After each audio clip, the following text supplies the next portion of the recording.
Femi Fatunde Fakayode, Bobby. the president of the International Council for Ifa Religion. Thank you very much. Mo kí Professor Moyo Okediji, mo kí gbogbo àwọn àràbà tán wà níbí àti alàgbà Ọláìyá, ẹ kú iṣẹ́. This issue tá à ń discuss lénìí yìí, bàbá wa àràbà Awódìran, àwọn ni wọ́n jẹ́ kí ọ̀pọ̀ èèyàn ó wá. Torí pé àwọn èèyàn wọn ò rí reason tó fi yẹ kí wọ́n wá fún irú àpérò yìí. And ó yà mí lẹ́nu pé ohun tí Professor Moyo Okediji ń present lénìí, ohun tí wọ́n ń sọ lénìí ó yàtọ̀ sí ohun tó ń ṣe tẹ́lẹ̀ o. Tí Professor Moyo Okediji bá fẹ́ present nǹkan fún wa lórí Ifá, pé bó ṣe yẹ káwọn nǹkan rí irú àwọn èyí tó ń sọ wípé àwọn ojúbọ Ọ̀ṣun, odò Iyemọja, gbogbo ẹ̀wọ̀n àmójútó, ọ̀nà tán máa gbàgbé yẹn kalẹ̀ ọ̀tọ̀. Ètò dẹ̀ jẹ́ pé kò ń ṣiṣẹ́ lọ́wọ́ oníyemọja ló pọ̀, iṣẹ́ ìjọba, iṣẹ́ gbogbo ará ìlú òun nìyẹn. Tí wọ́n bá ń sọ fún wa pé wọ́n ń pa erin tán nínú igbó, kì í ṣe àwọn babaláwo, the Ifa priests are not the hunters that are killing the elephants. Wọn dẹ̀ ń ṣe àwọn dẹ̀ kọ́ ni government tó máa ṣe reserve fún àwọn ẹranko wa. Ìyẹn bẹ́ẹ̀ yẹn, because what Professor Moyo Okediji is doing today, he has presented a very good something that we are convinced that he means well for Ifa. But his write-ups for some months ago now has shown us something else. Because Professor Moyo sọ wípé kò yẹ kí bọ́n ṣe ń pa ẹran ní ojú èèyàn tó ń ṣe animal sacrifice tó ń gbé sí social media is not good. Everybody knows that. And we have been campaigning against that for long. But it is not easy to control where you have millions of people. You cannot control them. You cannot say this is what we want. Many people will listen, many will not. Ìyẹn yàtọ̀ sí ohun tí Professor Moyo ń sọ ní orí Facebook àti gbogbo write-up wọn nípa animal sacrifice. Tí a bá wo àwọn articles tí Professor Moyo Okediji ti kọ sí Facebook, lára àwọn Saworoko, spiritual rape and other things. Àwọn articles tó ń incite àwọn èèyàn against àwọn Ifa priest ni. Professor Moyo is indirectly inciting people against the practitioners of Ifa. Àwọn articles tó ń tarnish, Professor Moyo is tarnishing the image of Babalawo. And when he started with Ifa Tuntun, I personally wrote him that the executive members of the International Council for Ifa Religion will have to meet with him. Mo kọ inbox wọn dẹ̀ ní audience pẹ̀lú wa, a discuss, a dẹ̀ rí pé bọ́n ṣe present lẹ́nìí náà ṣe ń jọyìn, a rí pé nǹkan tán mean nǹkan dáadáa ni fún Ifá. But ẹ̀yìn ìgbà yẹn tán tún máa gbé nǹkan sí Facebook, a rí pé ṣe náà tún attack àwọn babaláwo, like saying the babalawos are doing work for 419s, they are doing for Yahoo people. Everybody, tá a bá ń sọ̀rọ̀ spirituality, àwọn ọmọ Yahoo ń lọ sọ́dọ̀ àwọn pastors, wọ́n ń lọ sọ́dọ̀ àwọn àfáà. And Professor Moyo, ara issue ni pé Professor Moyo wọn ò kì í ṣe onífá, because he has said it several times, he is not initiated to any òrìṣà. An outsider lè bá onílé tó lé as an outsider. Tí Professor Moyo bá fẹ́ tó nǹkan nínú ilé Ifá, tán bá jẹ́ onífá, ó rọrùn fún wọn. Then àṣọ onífá tó bá fẹ́ tó nǹkan, ó ní bọ́n ṣe máa tó in a way tó jẹ́ pé irú bá a ṣe ń sọ̀rọ̀ animal sacrifice àbí pé àwọn kan ń ṣe jìbìtì yẹn, kì í ṣe pé wọ́n á máa kọ, a rí gbogbo nǹkan tó ń kọ sórí Facebook pé Ọ̀rúnmìlà ní Ọ̀rúnmìlà said all my children, they have become looters, they are practicing fraud, or gbogbo ìtàn ṣe. Gbogbo nǹkan tí Professor Moyo ń ṣe yẹn, ìbéèrè tèmi fẹ́ béèrè lọ́wọ́ Professor Moyo ni pé kí ni objective wọn gan? Because tó bá jẹ́ pé objective wọn ni pé láti promote Ifá beyond the present level, kì í ṣe bá ṣe máa gbé yẹn nìyẹn. tí Professor Moyo bá sọ fún wa pé there is geology in Ifá, there is computer science in Ifá, there is mathematics in Ifá, everybody knows that. And if you want to promote the mathematics in Ifá, he is free to do that. Nobody will say don't promote the mathematical aspect of Ifá. But not that he will be telling us pé àwọn babaláwo wọn mọ̀jú ká pẹran jẹ lọ, wọn mọ̀jú ká dáfá lọ, wọn mọ̀jú ká rúbọ lọ, wọn promote a scientific aspect of Ifá. Ìyẹn iṣẹ́ tí òun ṣiṣẹ́ babaláwo nìyẹn náà. Babaláwo kọ́ ni iṣẹ́ àwọn babaláwo náà máa gbówó sílẹ̀ tí wọ́n á fi máa ṣe research. People like you have access to grants. Tẹ́ bá mọ̀ pé ẹ fẹ́ promote geology nínú Ifá, ẹ̀yin ẹ ní access sí grants. Ẹ mọ̀ bẹ́ẹ̀ ṣe lè gbà, ẹ mọ̀ bẹ́ẹ̀ ṣe lè rówó láti fi ṣe. Government lè ṣe. Ṣé babaláwo owó oní kó máa dá owó kan sọ pé àwọn fẹ́ ṣe research lórí mathematics ní Ifá? Then tí ẹ bá ń sọ fún wa wípé àwọn babaláwo wọ́n ṣe báyìí, because gbogbo articles yín èmi ò rí nǹkan kan tẹ́ ẹ kọ tó fi favour babaláwo àbí Ifá. Ó máa jẹ́ ká wò wípé is it not possible pé because people are thinking pé ṣé Professor Moyo Okediji ṣé kò possible kó jẹ́ pé àwọn kan ló sponsor wọn to study Ifá, to destroy Ifá? Because that was the exact thing tí Reverend Lijadu ṣe nínú gbogbo ìwé Reverend Lijadu tó kọ ní 1897 Ifá àti ti 1908 Ọ̀rúnmìlà.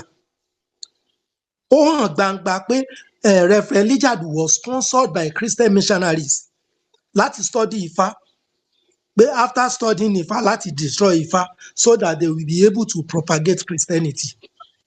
Àwa bí Professor Moyo pé kí ni objective wọn gan? Ṣé wọ́n sponsor yín ní gbogbo nǹkan? Because ẹ study Ifá láti gbà ẹ́. It's not that you are initiated to Ifá or any òrìṣà ẹ̀ kì í ṣe onífá. But as a Yoruba man, nobody stops you from studying Ifá. Ẹ lè kọ́fá.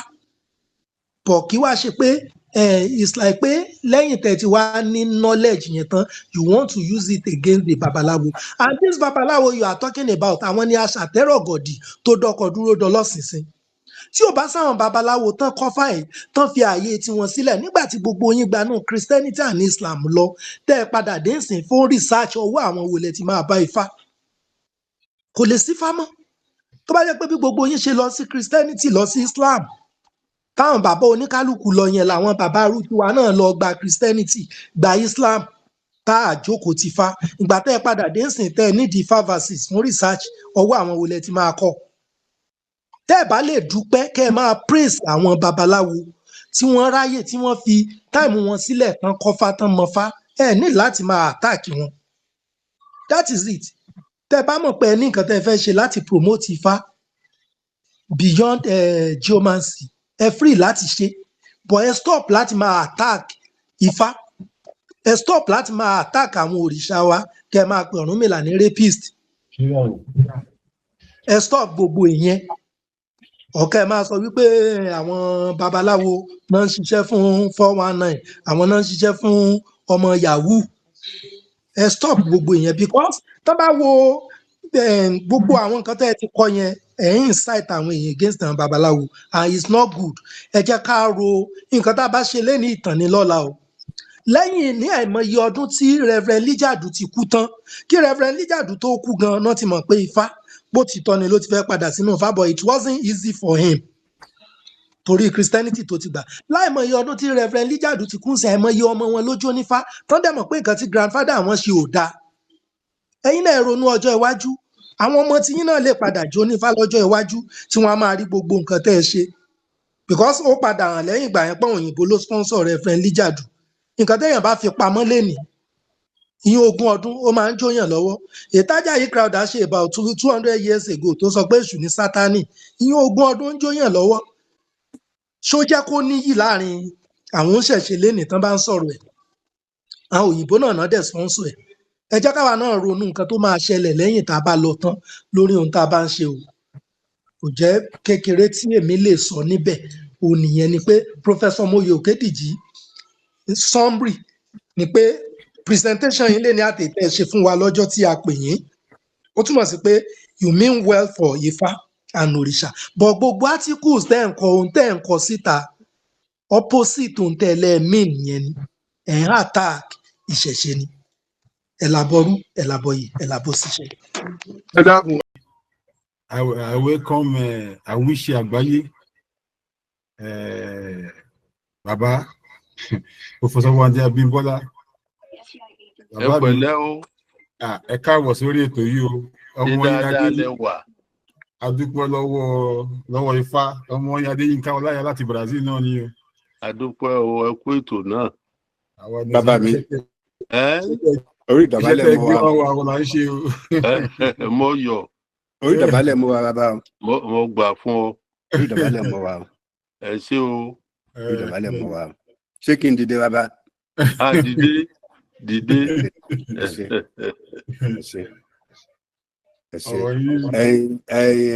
Bàbá wọ́n ní eku tó dá kinní kan lẹ̀ ni wọ́n ń pè ní ẹ̀dá. Eku tó dá yìí lẹ̀. Ni wọ́n ń pè lẹ́dá bàbá. Bẹ́ẹ̀ ni. Ẹ̀yin lẹ dá gbogbo kinní yìí lẹ̀. Ní gbogbo èèyàn ló ń bi mí nísìnyí wọ́n ní tàtí ẹ̀ ní tá ń kọ́ ní fá tá ń ṣe kinní kan bo ló ti mọ̀ ń bo wọ́n ṣe bí n ò léèyàn ni tí wọ́n bi mí pé tá ń kọ́ ní fá ẹnìkan kan ò lè kọ́yàn fá lẹ́yìn Àwíṣẹ kí kẹ́nìkan á máa sọ pé tá ń kọ́ ní fá ohun tẹ́ ẹ fi lé mi lẹ́nu òun ni mò ń fún àwọn èèyàn. Àdúpẹ́. Kò wá yé wọn ní gbogbo wọn wá gbógun ni wọ́n wá ń sọ̀rọ̀ wọ́n ní njó ni mo bẹ̀rẹ̀ náà mo ní 1973. Ẹ jẹ́ kí máa yí kàn sọ jọgbọ̀njọgbọ̀n ní jàre. Táwọn ẹni tó sọ̀rọ̀ yẹn náà. Ṣé tó ń sọ yẹn make sense ni? Go straight to the point. Ta ló béèrè, you've said several times you are not a babaláwo. Ṣé fi bàbá sínú problem ni? Kí ni insinuation tẹ̀ ń mí kan ni wọ́n kọ́ nípa? Bàbá ló kọ́ yín pé ọ̀run ìdarí pọ̀ fún bàbá wọn ni wọ́n kọ́ nípa àwọn babaláwo ló ṣe sílẹ̀. Ṣé ẹ fẹ́ embarrass bàbá Àwíṣẹ ni? Kò sí ní point tẹ̀ ní kì í fún ọlọ́kọ́ yín nípa. Ṣé fà tuntun ni? Ṣé àwọn ọlọ́ni kẹ́ stop human sacrifice ni? Àwọn ọlọ́pàá ń pè ká má pẹ̀lẹ́ sí ọmọ bí ọdún ẹ̀jẹ̀ àti sọ nìyẹn. Ẹ má dájà sílẹ̀ inú ṣẹ̀ṣẹ̀ o. Ẹ má dájà sílẹ̀ inú ṣẹ̀ṣẹ̀ o. Àfẹ́ kan tó máa dánú community wa rú. Ta ni alákòóso ètò ọ̀hún? Èmi lé náà. Èmi ni mo ti yọ kúrò lórí. Àjẹfẹsẹ̀ mi lé náà. Àbọ̀rú àbọ̀yè àbọ̀ṣiṣẹ́ o. Ògbó àtọ́. Èmi ni Fáyẹmí Fátúndé Fákáyọ̀dé, President International Council for Ifá Religion. Bàbá mo kí ní o bàbá wa Professor Wande Abímbọ́lá, ọ̀jọ̀gbọ́n àgbà, bàbá mi Àwíṣe Àgbáyé. Èmi ni ọmọ àràbà àná Ìbàdàn. Bẹ́ẹ̀ ni. À ń discuss níbí gẹ́gẹ́ bí wọ́n ṣe sọ náà. Bàbá àti ní wọ́n ní tán bá níta ni ó dá sílẹ̀ tán bá lẹ́yìn ni. Wọ́n mọ̀ pé ẹ̀yin náà lè dá gbogbo tó jẹ mọ́rọ̀ Ifá kíkọ́ nílé ìwé sílẹ̀. Ṣùgbọ́n ibi tó wá tó ń sìn ni pé àwọn èèyàn nípa Ifá kíkọ́ ní ilé ìwé àti àwọn tó jẹ́ babaláwo aáwọ̀ fẹ́ máa wà ní àárín wọn. Pé èèyàn tó jẹ́ babaláwo àti ẹni tó jẹ́ pé ó kàn ń kọ́ Ifá gẹ́gẹ́ bí oníṣẹ́ àkàdá. Mo dẹ̀ mọ̀ pé ẹ̀yin bàbá wa náà ẹ mọ̀ pé ẹni tó bá kọ́ iṣẹ́ Ifá gẹ́gẹ́ bí oníṣẹ́ àkàdá ó kọ́ Fá ó mọ̀ Fá gẹ́gẹ́ bí tẹ́yìn bàbá wa tẹ́ ẹ kọ́ wa orí àwọn ìwé tẹ́ ẹ kọ́ gbogbo wa la kà á. Bí Professor Moyo ti ṣe wà nínú iṣẹ́ àkàdá ọ̀gá náà jẹ́ fún wa. Wọ́n ti sọ kírú wọ́n tiẹ̀ tó sọ pé àgboyè ọ̀mọ̀wé. Bọ́n tó wá ń ṣẹlẹ̀ ni pé wọ́n ń sọ àwọn nǹkan kan nípa Ifá tí àwọn tó jẹ́ onífá ò fara mọ́. Ṣé àwọn pé tí a bá sọ pé gbogbo wa ọmọ Yorùbá gẹ́gẹ́ bí ohun tí torí mo fẹ́ béèrè kan lọ́wọ́ Professor Òkédìjí wọ́n sọ̀rọ̀ kan ní àìpẹ́ yìí pé gbogbo ọmọ Yorùbá ni oníṣẹ̀ṣe. Ẹnìkan wá ń bi wọ́n wípé ṣé Adébóyè tó dá ìjọ Rìdíìmù sílẹ̀ torí ọmọ Yorùbá ni ṣé oníṣẹ̀ṣe ni? Irú ìbéèrè yẹn náà máa bí. Irú Kúmúyì tó ní ìjọ Deeper Life torí pé ó jẹ́ ọmọ Yorùbá tó dẹ̀ ń jí oúnjẹ Yorùbá tó ń dọ̀bálẹ̀ kíyàn tó ń wọ agbádá sí oníṣẹ̀ṣe ni.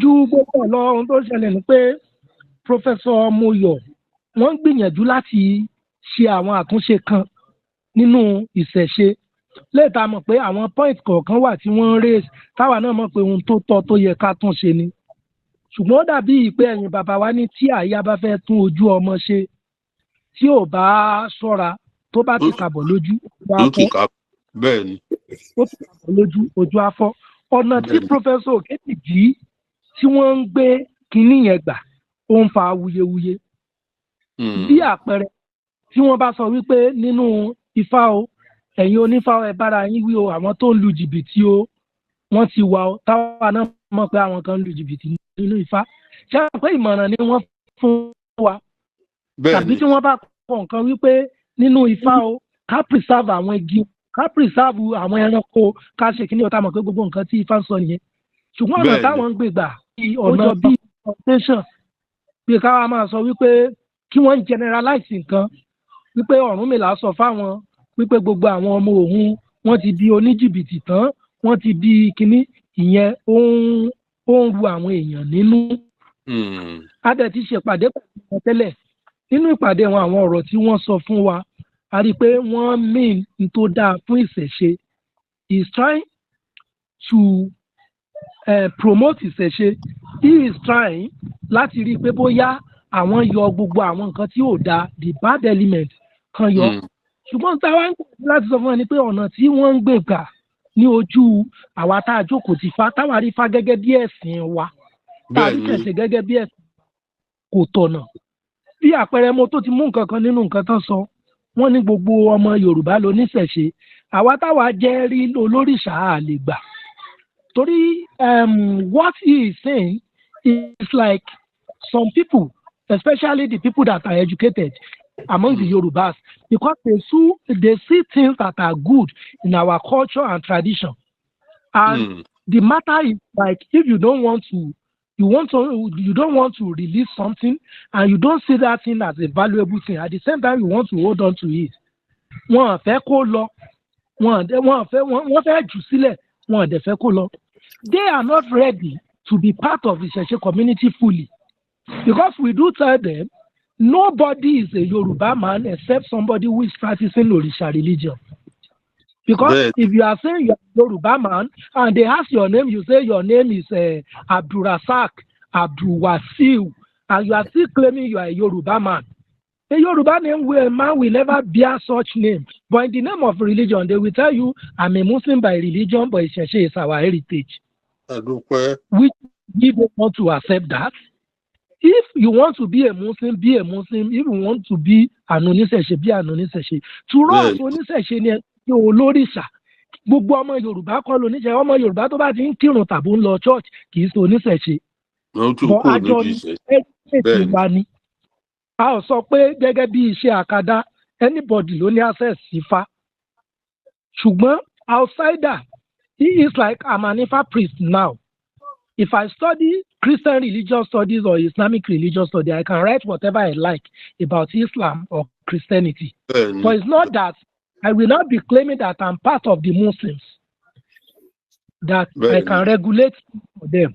That is what we are saying. For Professor Òkédìjí, I cannot say because I study Islamic religious studies, kí wọ́n máa sọ fáwọn imam pé bó ṣe yẹ kẹ́ ẹ ṣe Islam lélẹ́yìí. They will tell me to go and sit down. They say you Elebo, sit down, you are not part of us. Then if Professor Moyo is telling us pé gbogbo ọmọ Yorùbá ní oníṣẹ̀ṣe, is he telling us pé Islam is from Saudi Arabia? But anybody, even ọmọ Saudi tó bá ti di Christian, will still call himself Muslim. They will now say pé gbogbo ọmọ Saudi ni Mùsùlùmí. Èmi ò tẹ́ rí ọ̀rọ̀ yìí ń. Ó bàbá wa, mò ń bọ̀. Ibi tí afẹ́kẹ́ bá wa sọ̀rọ̀ lé ọ̀rọ̀ torí lára àwọn tí wọ́n sọ̀rọ̀ animal sacrifice. Kókó tẹ́ ẹ bá fẹ́ kí n sọ̀rọ̀ lé ni ká ẹ sọ fún mi.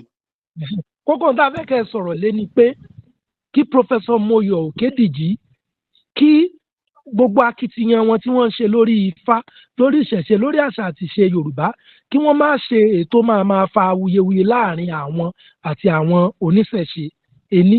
Èjì ni pé kí wọ́n má ṣe nǹkan tó máa tarnish image àwọn oníṣẹ̀ṣe àbí image Ifá bí táwọn èèyàn fi máa sọ níta pé Professor Moyo ló kúkú sọ pé Ọ̀rúnmìlà pé rapist ni pé rape obìnrin rí kí ó má jẹ́ avenue. Ọ̀rúnmìlà wí báwọn. Professor Moyo ni wọ́n kì í fá pé Ọ̀rúnmìlà pé rape Ọ̀ṣun. Yẹ́nì pé kíní yìí àsìkò tí ìṣẹ̀ṣe ń dìde nìyí tí ó jẹ́ pé inú wa dùn pé àwọn èèyàn wa ń padà sílé. Wọ́n á máa jẹ́ pé àwọn á máa ṣe nǹkan táwọn èèyàn á fi máa wò pé ṣé wọ́n sponsor wọn láti tún lé àwọn èèyàn ìṣẹ̀ṣe padà. Ó ní ọ̀rọ̀ yẹn má dàbí nǹkan táwọn Reverend Lijadu ṣe láti ba Ifá jẹ́ nígbà yẹn. Pé kí wá ṣe ó ní nǹkan tí ó wà lẹ̀. Àfẹ́ gẹ́gẹ́ bí bàbá tá a dẹ̀ mọ̀ pé Professor Moyo bàbá náà jẹ́ sẹ́mi o ṣùgbọ́n ẹ̀yin bàbá lẹ́yìn tó jẹ́ fún wọn. Mo dẹ̀ mọ̀ pé nínú iṣẹ́ àkàdá ọmọ lèmi jẹ́ fún wọn. Gbẹ̀yìn ọmọ làwọn tó jẹ́ fún ẹ̀yin. Mo rò pé àlàyé yín yóò wọ̀ wọ́n létí ju nǹkan táwa tí a jẹ́ fún wọn. Orí inú iṣẹ́ àkàdá ọmọ ọ̀rọ̀ tẹ́ sọ bẹ́ẹ̀ tẹ̀ sí sọ ó dùn mọ́. I welcome Àwíṣe Àgbáyé bàbá Professor Wande Abímbọ́lá. Ẹ pẹ̀lẹ́ o. Ẹ káàbọ̀ sórí ètò yìí o. Ọmọ dáadáa lẹ wà. Adúpẹ́ lọ́wọ́ Ifá. Ọmọ Adéyínká Ọláyà láti Brazil náà ni o. Adúpẹ́ o, ẹ kú ètò náà. Bàbá mi. Orí ìdọ̀bálẹ̀ mọ́ wa. Àwọn là ń ṣe o. Mo yọ̀. Orí ìdọ̀bálẹ̀ mọ́ wa bàbá. Mo gbà fún ọ. Orí ìdọ̀bálẹ̀ mọ́ wa. Ẹ ṣé o. Orí ìdọ̀bálẹ̀ mọ́ wa. Ṣé kí n dìde bàbá? Dìde.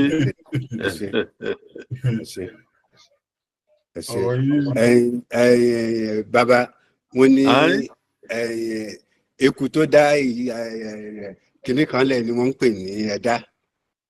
Eku tó dá yìí lẹ̀. Ni wọ́n ń pè ní ẹ̀dá bàbá. Bẹ́ẹ̀ ni. Ẹ̀yin lẹ dá gbogbo kinní yìí lẹ̀. Ní gbogbo èèyàn ló ń bi mí nísìnyí wọ́n ní tàtí ẹ̀ ní tá ń kọ́ ní fá tá ń ṣe kinní kan bo ló ti mọ̀ ń bo wọ́n ṣe bí n ò léèyàn ni tí wọ́n bi mí pé tá ń kọ́ ní fá ẹnìkan kan ò lè kọ́yàn fá lẹ́yìn Àwíṣẹ kí kẹ́nìkan á máa sọ pé tá ń kọ́ ní fá ohun tẹ́ ẹ fi lé mi lẹ́nu òun ni mò ń fún àwọn èèyàn. Àdúpẹ́. Kò wá yé wọn ní gbogbo wọn wá gbógun ni wọ́n wá ń sọ̀rọ̀ wọ́n ní njó ni mo bẹ̀rẹ̀ náà mo ní 1973. Ẹ jẹ́ kí máa yé kàn sọ jọgbọ̀njọgbọ̀n ní jàre. Ẹni tó sọ̀rọ̀ yẹn náà. Ṣé tó ń sọ yẹn make sense ni? Go straight to the point. Ta ló béèrè you've said several times you are not a babaláwo. Ṣé fi bàbá sínú problem ni kí ni insinuation tẹ̀ ń mí káwọn ni wọ́n kọ́ nípa. Bàbá ló kọ́ yín pé Ọ̀rúnmìlà rẹ̀ pọ̀ fún bàbá wọn ni wọ́n kọ́ nípa àwọn babaláwo ṣe sílẹ̀ sílẹ̀. Ṣé ẹ fẹ́ embarrass bàbá Àwíṣẹ ni? Kò sí ní point tẹ̀ ń mí kí nípa àwọn ọlọ́kọ́ yín nípa. Ṣé fà tuntun ni? Ṣáwọn lọ́ọ́ ní kẹ́ stọ́ọ̀bù human sacrifice ni? Táwọn ọlọ́pàá ń pè sọ́mọ́ pẹ̀lẹ́ sí ọmọ bí ọdún ẹ̀jẹ̀ àti sọ nìyẹn. Ẹ má dájà sílẹ̀ inú ṣẹ̀ṣẹ̀ o. Ẹ má dájà sílẹ̀ inú ṣẹ̀ṣẹ̀ o. Àfẹ́ kan tó máa dá ní community wa rú.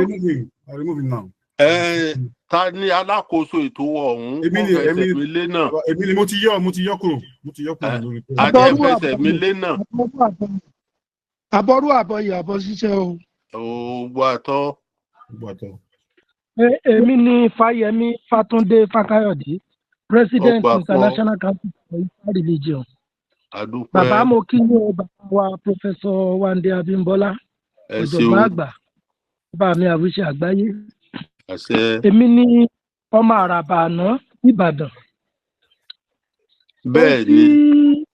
À ń discuss níbí gẹ́gẹ́ bí wọ́n ṣe sọ náà bàbá àti ní wọ́n ní tán bá níta ni ó dá sílẹ̀ tán bá lẹ́yìn ni.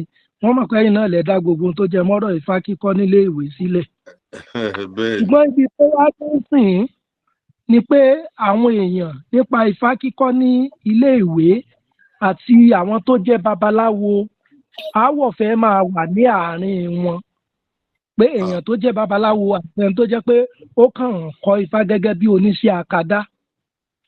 Mo dẹ̀ mọ̀ pé ẹ̀yin bàbá wa náà ẹ mọ̀ pé ẹni tó bá kọ́ iṣẹ́ ifá gẹ́gẹ́ bí oníṣẹ́ akadá ó kọ́ fá ó mọ̀ fá gẹ́gẹ́ bí tẹ́yìn bàbá wa tẹ́ ẹ kọ́ wa orí àwọn ìwé tẹ́ ẹ kọ́ gbogbo wa la kà á. Bí Professor Moyo ti ṣe wà nínú iṣẹ́ akadá ọ̀gá náà jẹ́ fún wa. Wọ́n ti sọ kírú wọ́n tiẹ̀ tó sọ pé àgboyè ọ̀mọ̀wé. Bọ́n tó wá ń ṣẹlẹ̀ ni pé wọ́n ń sọ àwọn nǹkan kan nípa ifá tí àwọn tó jẹ́ onífá ò fara mọ́. Ṣé àwọn pé tí a bá sọ pé gbogbo wa ọmọ Yorùbá gẹ́gẹ́ bí ohun tí torí mo fẹ́ béèrè kan lọ́wọ́ Professor Òkédìjí wọ́n sọ̀rọ̀ kan ní àìpẹ́ yìí pé gbogbo ọmọ Yorùbá ni oníṣẹ̀ṣe. Ẹnìkan wá ń bi wọ́n wípé ṣé Adébóyè tó dá ìjọ Rìdíìmù sílẹ̀ tó rọ́mọ Yorùbá ni ṣé oníṣẹ̀ṣe ni irú ìbéèrè yẹn náà máa bí. Irú Kúmúyì tó ní ìjọ Deeper Life torí pé ó jẹ́ ọmọ Yorùbá tó dẹ̀ ń jí oúnjẹ Yorùbá tó ń dọ̀bálẹ̀ kíyàn tó ń wọ agbádá sí oníṣẹ̀ṣe ni. Ju gbogbo lọ ohun tó ṣẹlẹ̀ ni pé Professor Moyo wọ́n gbìyànjú láti ṣe àwọn àtúnṣe kan nínú ìṣẹ̀ṣe lẹ́ẹ̀ta mọ̀ pé àwọn point kọ̀ọ̀kan wà tí wọ́n ń raise táwa náà mọ̀ pé ohun tó tọ́ tó yẹ ká tún ṣe ni. Ṣùgbọ́n ó dàbí ìpè ẹ̀yin bàbá wa ní tí àyà bá fẹ́ tún ojú ọmọ ṣe tí ò bá ṣọ́ra tó bá ti kàbọ̀ lójú ó ti kàbọ̀ lójú ojú afọ́. Ọ̀nà tí Professor Òkédìjí tí wọ́n ń gbé kinní yẹn gbà ó ń fa awuyewuye. Bí àpẹẹrẹ tí wọ́n bá sọ wípé nínú ifá o ẹ̀yin onífá ẹ bára yín wí o àwọn tó ń lu jìbìtì o wọ́n ti wà o táwa náà mọ̀ pé àwọn kan ń lu jìbìtì nínú ifá. Ṣé àwọn pé ìmọ̀ràn ni wọ́n fún wa tàbí tí wọ́n bá kọ nǹkan wípé nínú ifá o ká preserve àwọn igi ká preserve àwọn ẹranko ká ṣe kíní ọ̀tá mọ̀ pé gbogbo nǹkan tí ifá ń sọ nìyẹn. Ṣùgbọ́n ọ̀nà táwọn ń gbé gbà ọ̀nà bíi foundation bí ká máa sọ wípé kí wọ́n generalize nǹkan wípé Ọ̀rúnmìlà sọ fáwọn wípé gbogbo àwọn ọmọ òun wọ́n ti di oníjìbìtì tán wọ́n ti di kíní ìyẹn ó ń ru àwọn èèyàn nínú. A dẹ̀ ti ṣèpàdé pẹ̀lú wọn tẹ́lẹ̀ nínú ìpàdé wọn àwọn ọ̀rọ̀ tí wọ́n sọ fún wa a rí i pé wọ́n mean n tó dáa fún ìṣẹ̀ṣe is trying to promote ìṣẹ̀ṣe he is trying láti rí i pé bóyá àwọn yọ gbogbo àwọn nǹkan tí ò dáa the bad element kan yọ. Ṣùgbọ́n táwa ń gbà láti sọ fún ẹni pé ọ̀nà tí wọ́n ń gbé gbà ní ojú àwa tá a jókòó ti fa táwa rí fa gẹ́gẹ́ bí ẹ̀sìn wa tá a rí ṣẹ̀ṣe gẹ́gẹ́ bí ẹ̀sìn kò tọ̀nà. Bí àpẹẹrẹ mo tó ti mú nǹkan kan nínú nǹkan tán sọ wọ́n ní gbogbo ọmọ Yorùbá ló níṣẹ̀ṣe àwa táwa jẹ́ rí olórìṣà àlè gbà torí what he is saying is like some people especially the people that are educated among the Yorubas because they see things that are good in our culture and tradition and the matter is like if you don't want to release something and you don't see that thing as a valuable thing at the same time you want to hold on to it wọ́n fẹ́ kó lọ wọ́n fẹ́ jù sílẹ̀ wọ́n dẹ̀ fẹ́ kó lọ. They are not ready to be part of the Ìṣẹ̀ṣe community fully because we do tell them nobody is a Yoruba man except somebody who is practicing Orisha religion. Because if you are saying you are a Yoruba man and they ask your name, you say your name is Abdulrasak, Abdulwasiu, and you are still claiming you are a Yoruba man. A Yoruba man will never bear such name. But in the name of religion, they will tell you, I'm a Muslim by religion, but Ìṣẹ̀ṣe is our heritage.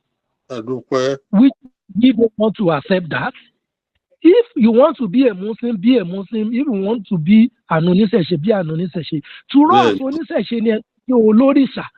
Gbogbo ọmọ Yorùbá kọ́ lóníṣẹ̀ṣe. Ọmọ Yorùbá tó bá ti ń kírun tàbí ń lọ church kì í ṣe oníṣẹ̀ṣe.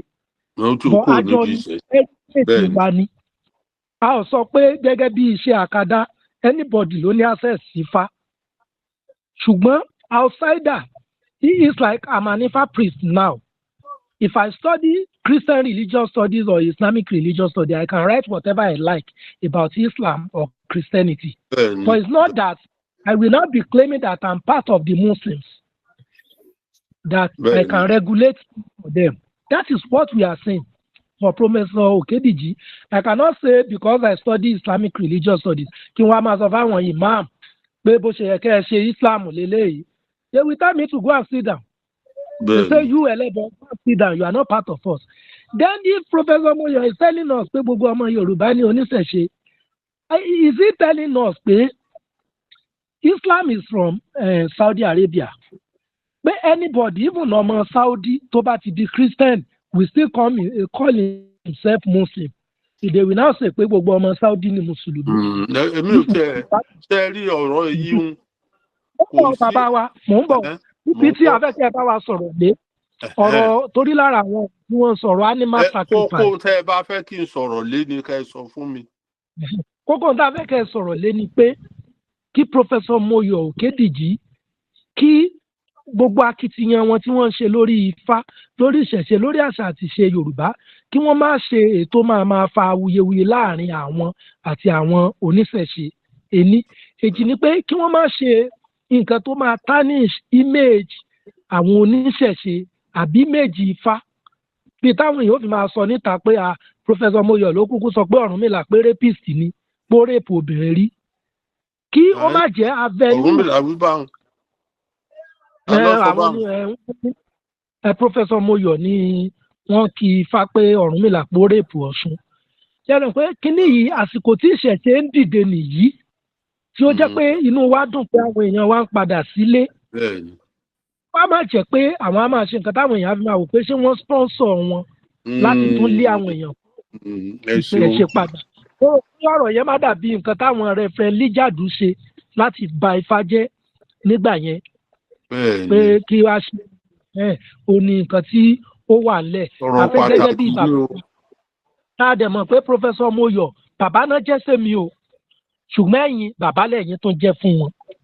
Mo dẹ̀ mọ̀ pé nínú iṣẹ́ àkàdá ọmọ lèmi jẹ́ fún wọn. Gbẹ̀yìn ọmọ làwọn tó jẹ́ fún ẹ̀yin. Mo rò pé àlàyé yín yóò wọ̀ wọ́n létí ju nǹkan táwa tí a jẹ́ fún wọn. Orí inú iṣẹ́ àkàdá mi. Ọ̀rọ̀ tẹ́ sọ bẹ́ẹ̀ tẹ̀ sí sọ ó dùn mọ́ òkú. Ẹ̀rọ wọ̀ ó kí ọ babaláwo. Ó kí ọ gan pé ó tiẹ̀ mọ ọ̀rọ̀ gbé kalẹ̀. Ìgbà míì àìmọ̀ nǹkan gbé kalẹ̀ ní máa jẹ́ kí kó bàjẹ́.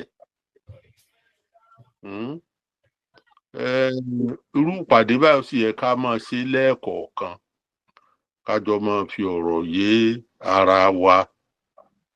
Ṣé ọ̀rọ̀ tó nírèpì yẹn ń bẹ nùwé ẹnìkan mọ̀ bí Bascom ní àbẹ́nìkan tó kọ báwọn bí tí Ọ̀rúnmìlà ti bá Ọ̀ṣun lódò.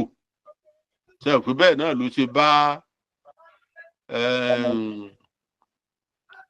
ṣe bá Yemọja lódò tí wọ́n wá dọ̀rẹ́.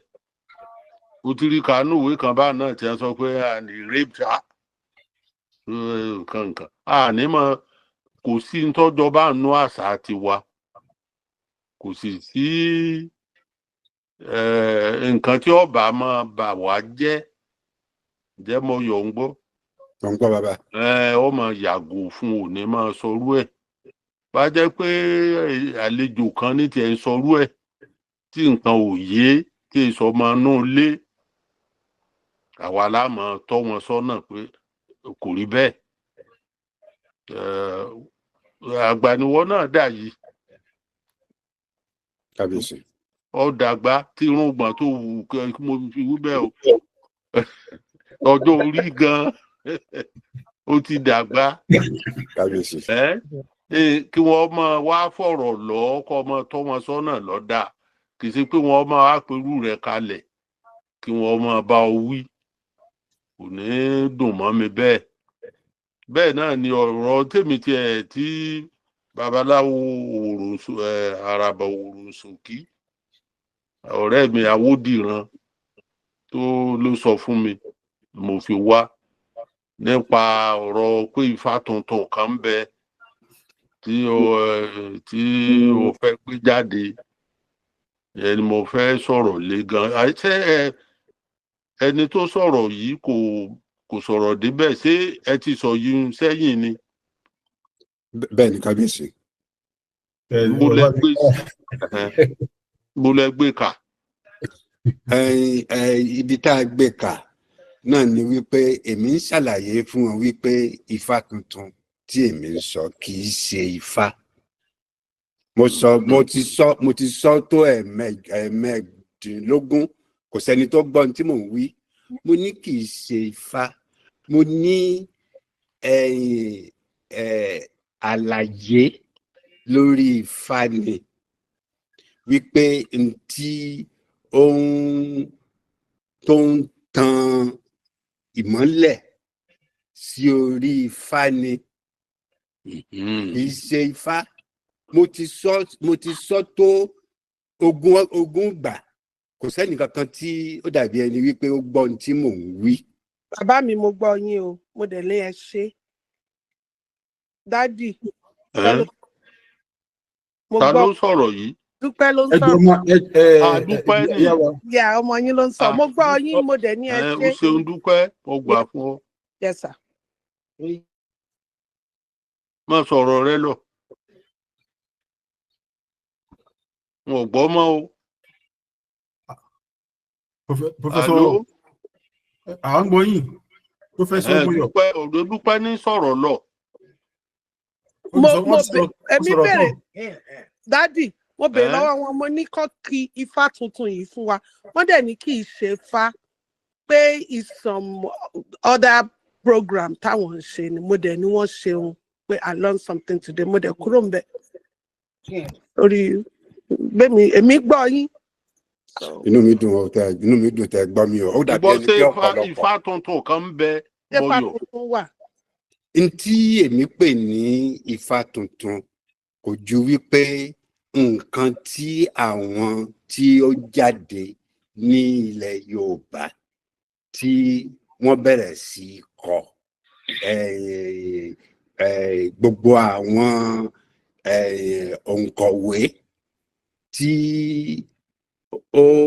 tó jẹ́ wípé àwọn èèyàn wa náà ni tó jẹ́ wípé ń gba oko ẹrú ni wọ́n lọ sí ìlú òyìnbó wípé n tí wọ́n ń kọ wípé nǹkan ìjìnlẹ̀ náà ni tí ó jẹ́ bí Ifá fún àwọn àtorin wọn ni o àti ijó wọn ni o àti gbogbo àṣà wọn ni o. Àlàyé tí mò ń ṣe nìyẹn wípé kì í ṣe Ifá ti ilẹ̀ Yorùbá ti wà níbí. Mo sì kọ gbogbo orúkọ àwọn tí ń ṣe tó ti ń kọ gbogbo kíní yẹn, mo kọ gbogbo ẹ̀ sí Facebook. Mi ò fi orúkọ babaláwo kankan sí. Ṣùgbọ́n ṣé wọ́n pè ní Ifá tuntun? Ifá tuntun mo pè é. Àṣìṣe ni. Kò lè sí Ifá tuntun. Kò lè sí tí jẹ́ Ifá tuntun.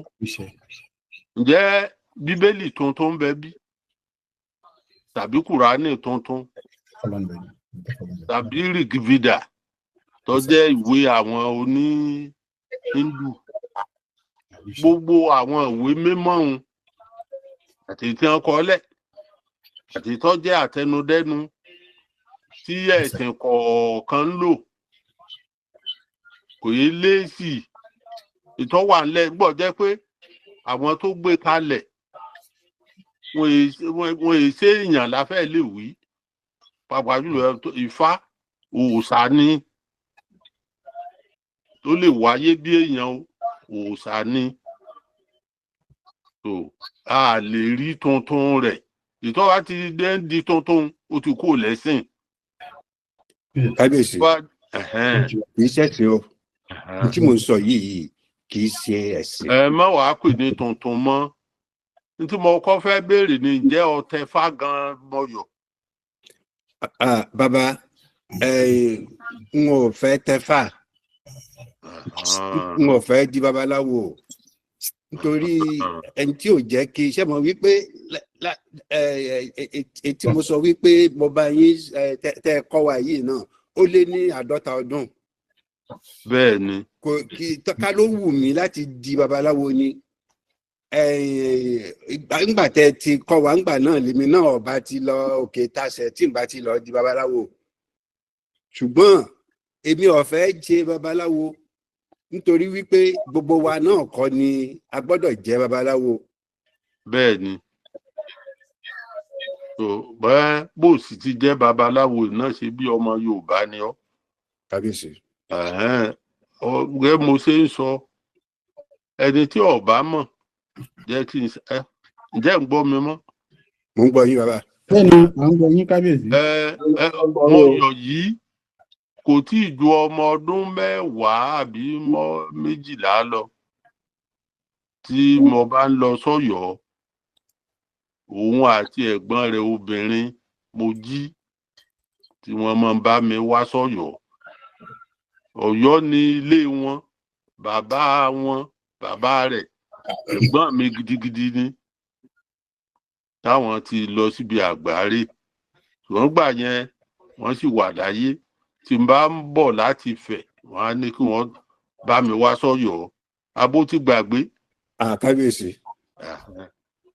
Kò sí ifá tuntun o mo fẹ́ kọ́ mọ́rọ̀ kó ń bẹ kò sí ti jẹ́ ifá tuntun nígbà tí ò ti sí ti jẹ́ bíbélì tuntun kò sí ń jẹ́ kùránì tuntun kò sí ń ti jẹ́ rìgìdà tuntun gbogbo òwe gbogbo ẹ̀sìn àwọn Japanese ẹ mọ̀ pé olóòṣà làwọn náà wọ́n lé ẹ̀sìn tiwọn wọn èso ń gbàgbọ́ wọn èso mọ̀lẹ́ àwọn Chinese wọn èso ń gbàgbọ́ wọn èso mọ̀lẹ́ àwọn India wọn èso gbàgbọ́ àbí wọn èso mọ̀lẹ́ wo India population wọn 1.5 billion.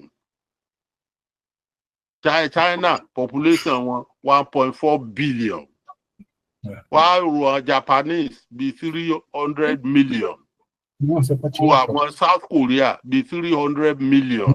Gbogbo wọn tí mo dákọ àwọn ẹ̀yà tí mo dákọ wọn èé ṣe onígbàgbọ́ wọn èso mọ̀lẹ́ gbogbo àgbọ̀ bá ń bẹ láàrin wọn tàbó mọ̀lẹ́ wọn ojú wọn wẹ́ báyìí lọ. Àwa ẹlẹ́sìn ìbílẹ̀ ńlá pọ̀ jù láyé. Àwa nìkan nígbà tí ìgbà òkúkú tọ́ lọ bí òréré ọmọ ọlọ́fin ayé kò tọ́ lọ bí ọ̀pá àbọn. Nígbà tí nǹkan ò ń dé lójú pé wọ́n á mú alẹ́ rú wọ́n ń lo àlòkulò lójú pé wọ́n ń júwe wa lọ́nà tí ò dáa. Bí wọ́n bá ń júwe wa lọ́nà tí ò dáa ń júwe ilé wa lọ́nà tí ò dáa àwọn oní nǹkan àwa ò ní mọ bá wọn júwe rẹ̀ báwọn. Kò sí ti jẹ́ ifá tuntun o èyí tí Ọ̀rúnmìlà fi lé èmi Àwùṣe Àgbáyé mọ̀ sọ̀rọ̀ yìí. Kábíyèsí.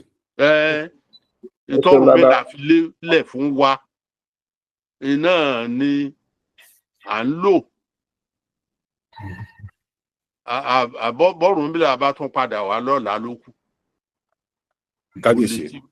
Kò lè sí ifá tuntun. Kábíyèsí ọ̀rọ̀ kékeré. Èyí tó ti wà nílẹ̀ náà là á máa gbé yẹ̀wò ó sì pọ̀. Kò sí ìwé mímọ́ kan tó tí ń bẹnu rẹ̀ tó 1% ti wá. Ǹjẹ́ ẹ̀ ń gbọ́ràn mi báyìí mọ́? Kábíyèsí. Bẹ́ẹ̀ ni sà, à ń gbọ́ yín yékéyéké. Ìwé mímọ́ ti wá tá à ń pè ní Ifá yìí tó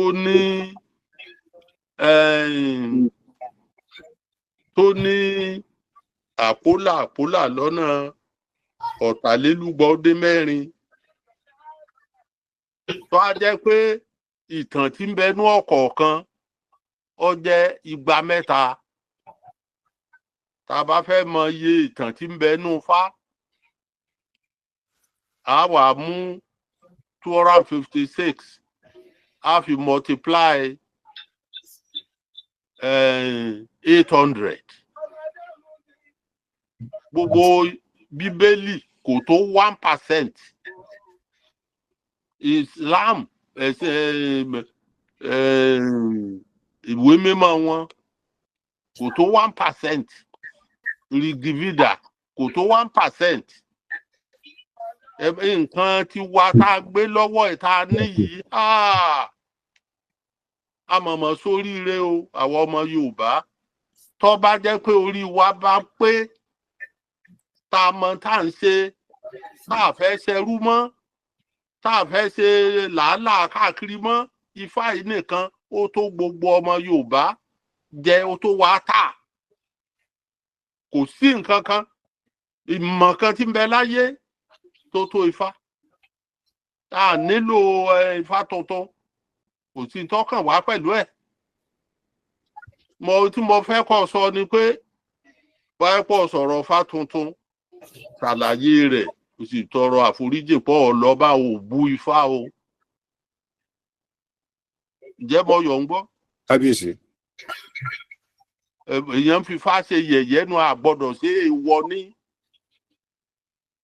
ó ní ṣàwàdà o ẹ má fi Ifá ṣe yẹ̀yẹ́ o ẹ má fi Ifá ṣe yẹ̀yẹ́ o ẹdùn ò ṣe ṣàwàdà o ẹ mọ̀jẹ̀ á fi nǹkan wá ṣàwàdà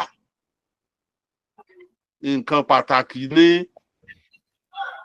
orí náà bóyá tẹmọ̀ ìyẹn lè sọ ọ̀rọ̀ tó jẹ́ pé ọ̀tọ̀ ni tó fẹ́ sọ táwọn èèyàn yà síbòmíì ó dùn mọ́ mi tó sọ pé kò sí Ifá tuntun lóòótọ́ tó ń pè ní Ifá tuntun ọ̀tọ̀ ni mọ́ pè ní tuntun mọ́ èyí ṣe tuntun àlàyé lórí Ifá àlàyé lórí rẹ̀ nìyẹn kì í ṣe tuntun kò jẹ́ tí mo fẹ́ sọ tí ọ̀rọ̀ tí Ifá tuntun yìí lọ́ta mégìrì tí mo fi ní ó yẹ kí n sọ sí ọ̀rọ̀ tí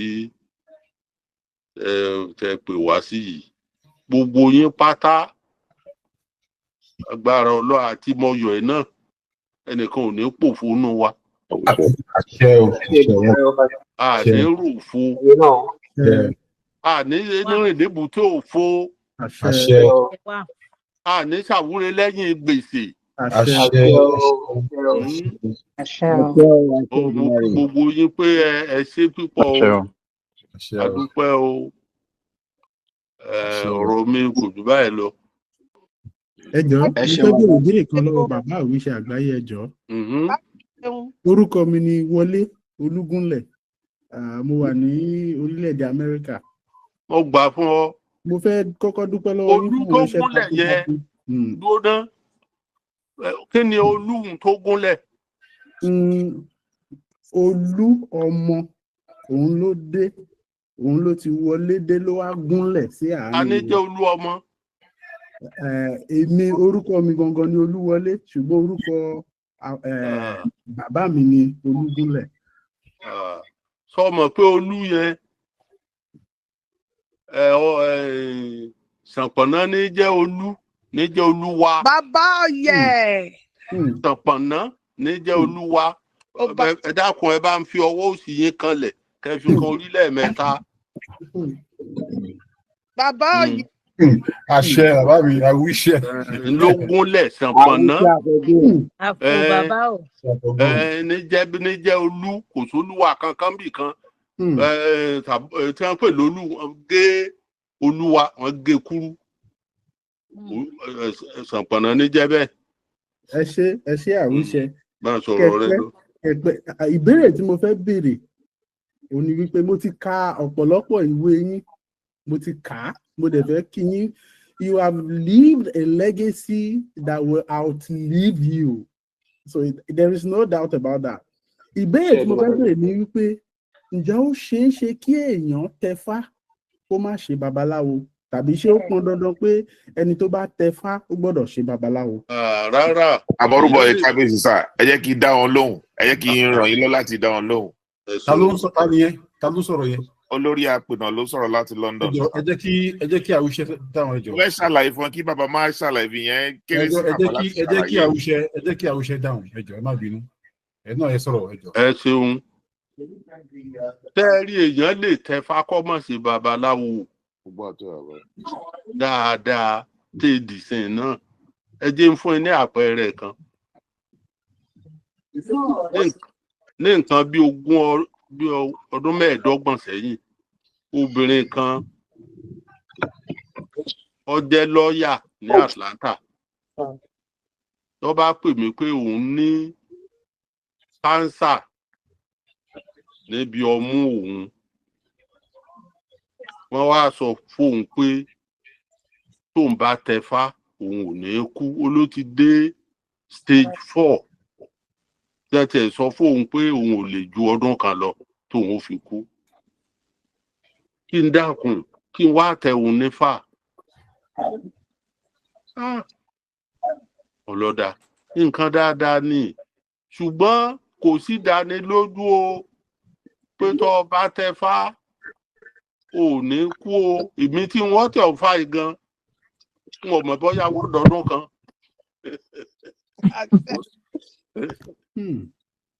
ṣùgbọ́n ntẹ́mi máa ń sọ fún àwọn èèyàn lédè ìbò ẹ̀jẹ̀ ń sọ lédè ìbò mo máa ń sọ fáwọn èèyàn pé what we are doing in Ifá is not magic. I mute your jaw. But sometimes it works like magic. Tí mo sọ fún mi. Ó ní kí ẹ mú lọ sí kí n tẹ onífà ọjà bóun bá tiẹ̀ kú kò sí nǹkan kan. Wá lọ́dà. Ìgbà yẹn Nàìjíríà mo máa mú yàn lọ láti tẹ̀fá. Mo bá mu ní ó bẹ́ẹ̀ ni wọ́n sì jẹ́ ọwọ́ ọkọ̀ báyìí àti mo fojú kàn án kò lè dárìn dáadáa mọ́ ó ti gbẹ́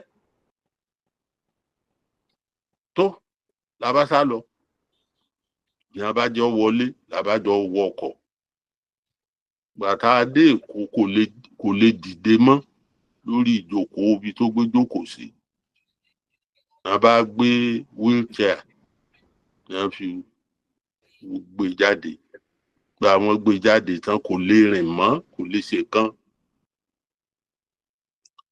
mo bá ní kí wọ́n gba ambulance bá gbé lọ sílé ọmọ mi Ọlábísí ní Èkó a bá fi ambulance gbé lọ ọbẹ̀ àwa lọ sọ́yọ̀ ǹjọ́hun ìwọ Ọlábísí tára obìnrin bá dáa ni tó gbé wá tó bá tó jẹ́ pé ó lè máa rìn díẹ̀ tí ó bá lè rìn Èkó náà ni ò dúró sí o gbòdìjọ́ kejì ní bá gbé dé wọ́n ní ó sá sọ pé dandan bóun bá kú sí Ọ̀yọ́ kí n ṣeun síbẹ̀ làbá gbé làbá tẹ̀ ń fa sọ̀rọ̀ tán níbi aago 12 mọ́ tó bá da aago 4 o àwọn tá a bá tẹ̀ nífà wọn ó jò káàkiri àdúgbò Akéìtàn ní ilé tèmi wà ibi tó tún kàn là ń pè ní Ìṣẹ̀kẹ̀ ó jò lọ lé ọba Akéìtàn àti à ń pè lálákéìtàn ó jò lọ lé Elépè ọba Elépè Ìṣẹ̀kẹ̀ ó jò lọ lé Olúwo Akéìtàn àti Olúwo Ìṣẹ̀kẹ̀ ìbò yàrá kálukú ti wọṣọ dáadáa tí wọ́n rà gbà wọ́n délé àwọn bíi mélòó kan tí wọ́n wá táwọn náà wá ẹni tí wọ́n wá tẹ̀fá wọ́n ti dáṣọ wọ́n ti wọ̀ ọ́ náà lù ti dé tẹ́gbọ́n bẹ̀rẹ̀ sí lùlù ẹni tí ò ti lọ tẹ́ jẹ́ pé ọwọ́ àmúru bíi kámú lápá mu lẹ́sẹ̀ lé parí oru rẹ̀ òun náà dáṣọ lọ́ba wọṣọ ní bá ń dó gbogbo àwọn wò pé kí ló dé irú kí lèyí kí má fa ọ̀rọ̀ ògùn lọ ọdún 10 rẹ̀ kò kú a tó bí ọdún 12 tó lò sí láyé àgbàlagbà sí ní tẹ́lẹ̀. Ọ̀yáwó mi dádì Ọ̀yáwó mi. ọ̀rántí rẹ̀ bí Ifá ṣe jẹ́nu májíìkì ní Ifá kìí ṣe májíìkì á pè ní májíìkì ṣùgbọ́n ọmọ ń ṣiṣẹ́ bíi májíìkì ẹni tó bá lè èmi ò ní nǹkan kan míì tí èmi tí mo rótì Ifá lèmi rótì jọ mo dáyé n ò ṣẹ̀ṣẹ̀ mí rí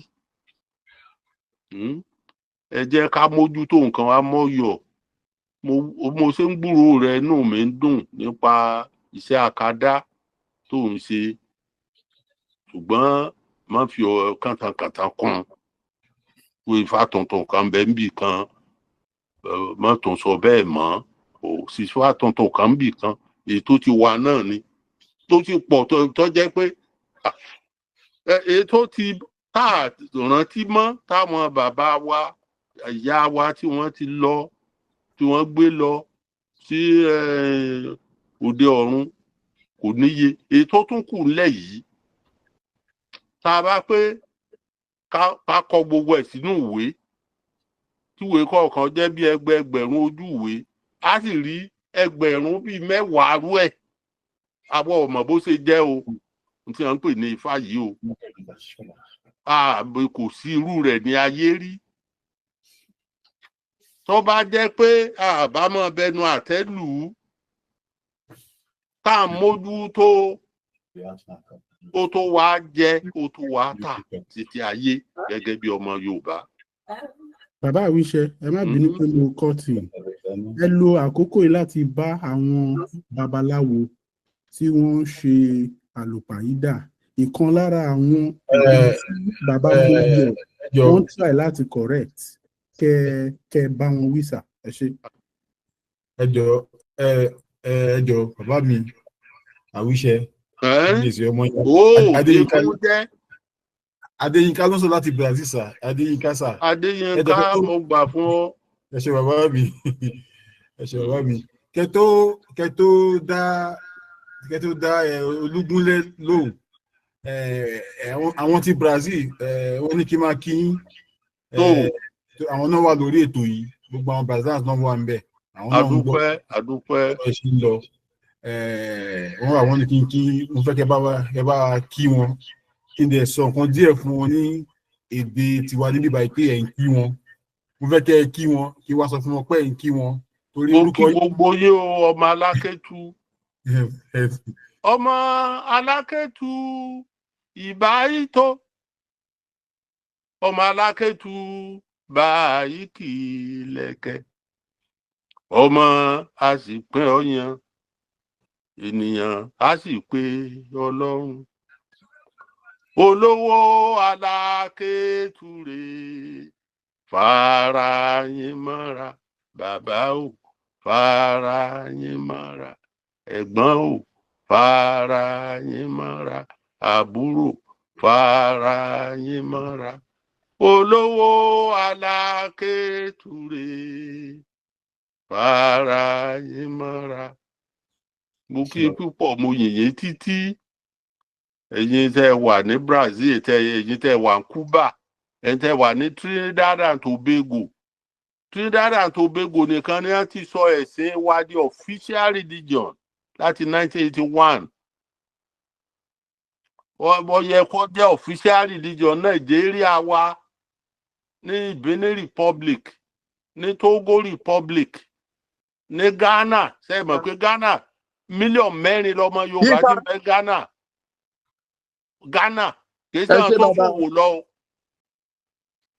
àwọn tó ṣòwò lọ kí mò ń sọ o àwọn tí wọ́n ń gbé bẹ̀ ní Ghana ìlú Yorùbá tí ń bẹ nínú Ghana jẹ́ bí 300